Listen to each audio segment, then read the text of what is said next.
So the Daily Record here, not a journalist in sight at that, guys, I can assure you. UK winter blackout plan lists 3 things that could happen in week-long power cut. A whole week. Wow, we're so lucky, right? The worst case scenario blueprint reveals the measures the government would take. Right, so there's a blueprint. Huh. They must have just put it together then, right? Leaked documents have revealed what the government would do if homes were plunged into darkness this winter, unrelated to the power cuts, described by the National Grid, which warned of planned 3-hour outages this winter. Programme Yarrow deals with, quote, severe emergency disruption. Hooray!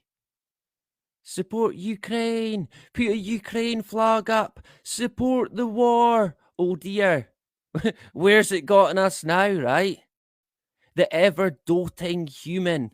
Yay, let's do what the government want us to do. Yeah, well, now look where we are, up Schitt's Creek. And of course, at the end of the day, it probably wouldn't matter what the masses done. They're going to, again, spin it in any direction they see fit. So they've got, some people might know of this. I had never known about it until today. But they've got a blueprint called Programme Yarrow. So let's see if we can, we're not going to look at the document because I believe it is a document, but it's certainly one we could get into. The plans warn that all sectors, including transport, food and water supply, communications and energy, could be, quote, severely disrupted, close quote, for as long as a week during the blackouts, according to documents obtained by the Bill Gates Guardian. Right, so they obtained it. Yeah. Like what, James Bond obtained it? Yeah, this leaked secret document, right? I could be wrong. It's only my personal view. But when they talk about a leaked document, it is not by accident. No way. It is conditioning in action. They mean it to be leaked. It's meant to be leaked. It's not by accident. They're not that stupid. Although, hey, there is human error. Don't get me wrong. But when it's coming from the Bill Gates Guardian, be, suspicious, right? If necessary, it's likely they will happen in January and February next year. Quote, on those weekdays when it's really, really cold. Close quote. Yeah, because that makes total it makes total sense, right? Don't do it in the summer. Do it in the winter when it's really, really cold. Yeah, that's the British government. All over. People will be given 24 hours notice before the blackouts begin. Oh, well, that's okay then, right? Imagine the rush, the panic to buy the candles and the torches. There's going to be mayhem. But I'm unsure how it's going to work, if it's going to be by, let's say, a community, a village, a town, a whole city. I think they might do it scattered individually. And I think the people who are probably going to get it worst is the vulnerable again. And those who maybe, I don't know, if you only pay, say, 30, 40 quid a week, electricity and gas, you're probably not going to get any. If you're paying high, hundreds, if you like, yours might stay on. But I think those that are paying what the energy companies might see as nothing, you might see your gas get switched off. And to be honest, it might not even come back on. But I could be wrong about that. I think they're going to do it in a scattered sort of motion. But it could be a whole community. And if that is the case, I can tell you right now, there will be mayhem. I shit you not, especially when it gets dark. people need to be on guard if this does happen, right? Hopefully, it won't happen. But here is the absolute punchline. Honestly, you could not make it up. The confidential plan by the government sets forth how the country would cope with blackouts for up to a week. The blueprint was created back in 2021, before Russia's invasion of Ukraine put a strain on UK gas supplies. Wait, what? They made the blueprint in 2021? Who made it, Mystic Meg? Honestly, how did they know? How could they foresee what was coming? Of course they know. They always tend to know, or at least seem to know, what is exactly around the corner. And how lucky that they made this blueprint, right? I mean, I guess, yeah, we should be grateful. And speaking of plans, I mean, in my own view, it's all planned. I mean, hey, what's not a psyop in this world that we're in today? Honest to God. What can you trust? Absolutely nothing. You've really got to keep your guard up, stay on your toes, look after yourself, but at the same time, enjoy life as much as you can, because, hey, you never know, right? You never know when your time's up. That goes for us all, no matter who you are. But I want to take us back to this document here. I'm unsure what like we are for time. Let me check. And I'm hoping that I'm assuming we're still running and we're still good for audio. We're good to go. I haven't been looking at the comments because I can't.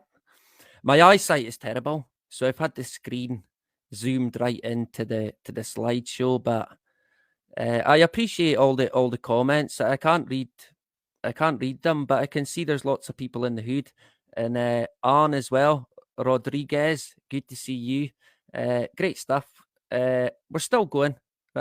I sometimes do like to check that I am still going and not speaking to myself, because, yeah, believe it or not, I have done that for about half an hour talking, and I wasn't even going. I'd been cut off. I can't remember what it was, but honestly, I'll never get that half an hour back. But there you go. I want to. Some people might remember. I think I did mention it in a show. How long ago now? It doesn't matter. Some of you may recall. I'm going to have to make it big again. She said, the Global Risks Report 2021. Some of you might remember that we mentioned it. Well, I mentioned it, I'm sure. It comes from the World Economic Forum. Who else? Oh, the good guys, Klaus Schwab. The good guys. It's okay. They're gonna look after us, right? Sure. If you believe that, you'd believe anything, to be honest. If people think there's good people at the helm of this world, I'm sorry, but hey, honestly, I wish there was. I genuinely do. But they all know what's coming. Like we just touched on, they predict everything somehow. It's miraculous, right? It's almost like they planned it, but surely not. Let's not get tinfoil hats on, right? But again, the Global Risks Report 2021, 16th edition, World Economic Forum. The good guys. And I mean, look at the picture. It's so grim and dull, and it would almost depress you just looking at it. Does it? It depresses me just, I don't know, just looking at it. It's like, wait a minute, what even is it? A road to the moon, but it looks like the sea. Is the moon in the sea? Man, let's not go there. But yeah, a gloom and doom sort of portrayal of the future, because this is what it basically this is what they're basically doing, predicting the future, or telling us, if you like, what's going to go down. And I want to point out the top risks by horizon short term, and I've mentioned this before, in the next 2 years. Now remember, let me see, 2021 it came out. In the next 2 years, mental health deterioration, livelihood crisis, and infectious diseases, shock horror, they're not going to go away. Medium term, 3 to 5 years, IT infrastructure breakdown. And I mean, you could imagine what sort of mayhem that would cause, because we're so reliant on it now. The whole world is so reliant on it. Whole industries reliant on technology to get through, to get by. Resource politicization, which is, can anyone tell me what that is? We'll get back to that. Price instability and asset bubble burst. Like that. And of course, that won't be something overnight. It's gradual, like how the agenda, the hidden hand works. It brings it in gradually to an extent where some people do not even see it. I shit you not. The long term, 5 to 10 years, weapons of mass destruction, multilateralism, collapse, and state collapse, the blind spots, climate action failure, mental health deterioration, and youth disillusionment. Now, if you thought the world looked grim before, it's probably looking a lot grimmer now, right? Going by what the WEF, the World Economic Forum is trying to tell us. But mental health deterioration is already here. It's already been here. From what I can recall, maybe since about the 60s, 70s, 80s, and into the 90s, skyrocketing to a absolutely staggering extent. So bad, unbelievable.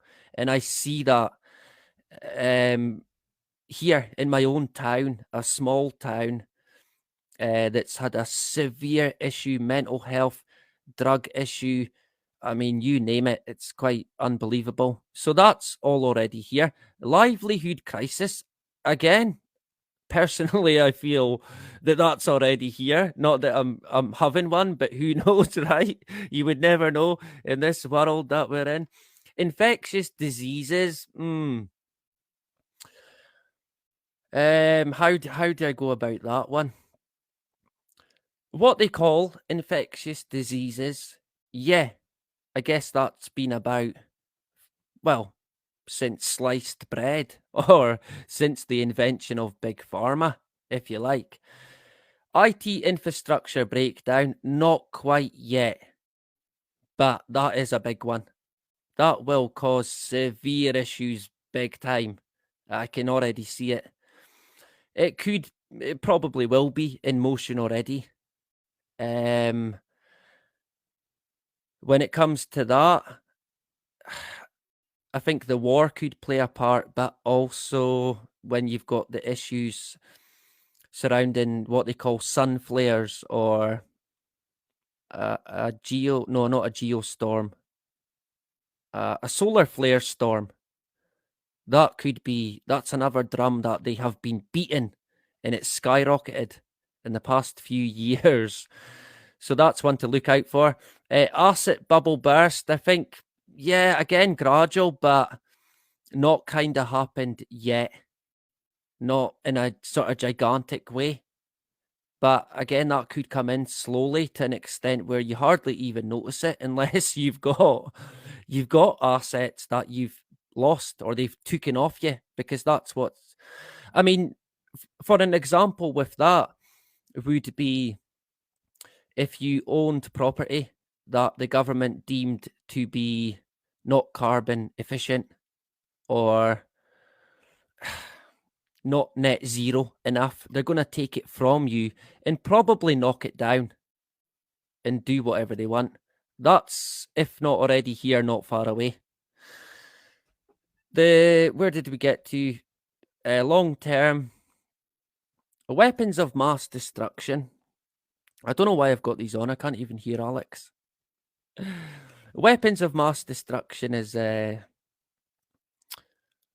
another interesting one. I mean, hey, surely to God,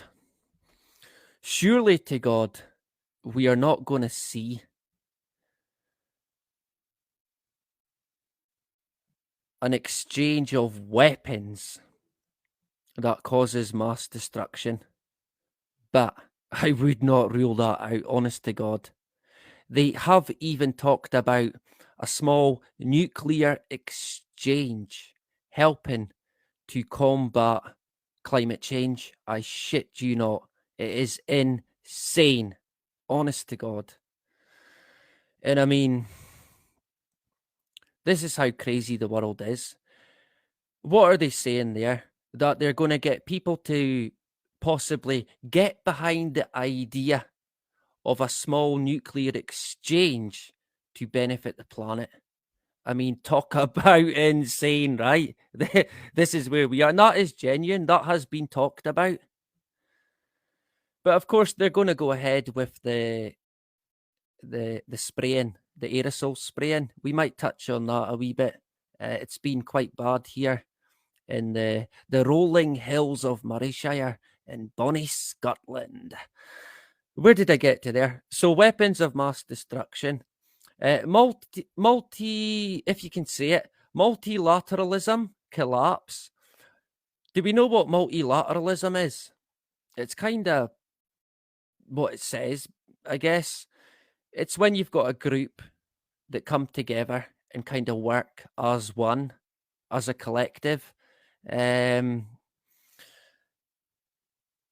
What I'd imagine they are talking about here is entities like NATO and possibly even the United Nations. Now, don't celebrate too soon. Because although that sounds like it could be a great thing, there will be the next step, the solution to it.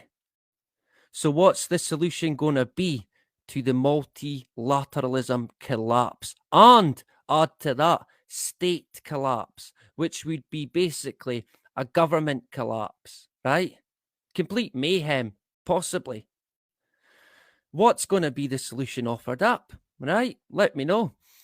And of course, the blind spots, climate action failure. And that is not taking action against it, not doing away with petrol and diesel, not doing away with plastics, not staying at home and doing anything, not spraying sulfur into the atmosphere and trying to reflect the sunlight, because seemingly that's going to save us all, even though solar radiation management is not going to fix anything, and they already know that. But they're still going to go ahead with it. Again, talk about insanity. And by the sounds of it, from what I've read, they will punish nations who do not take it up.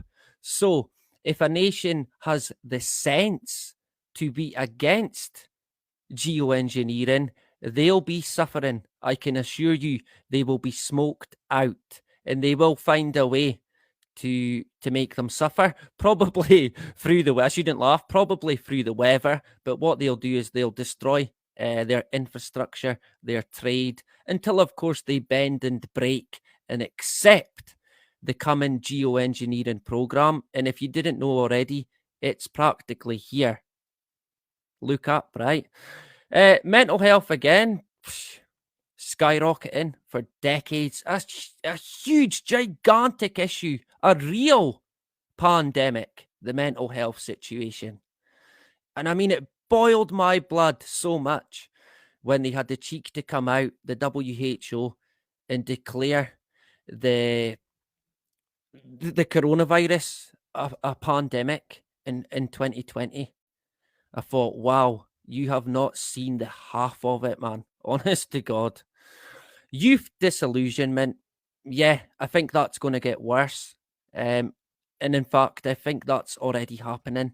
There's going to be no trust. How can there be any faith or trust in the government? How can the youth have any faith or trust in them whatsoever?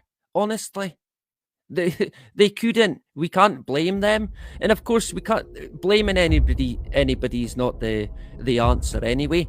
We have to, in as best a way as we can, unite, come together, and do whatever we can to sort of stop as much of it as we can.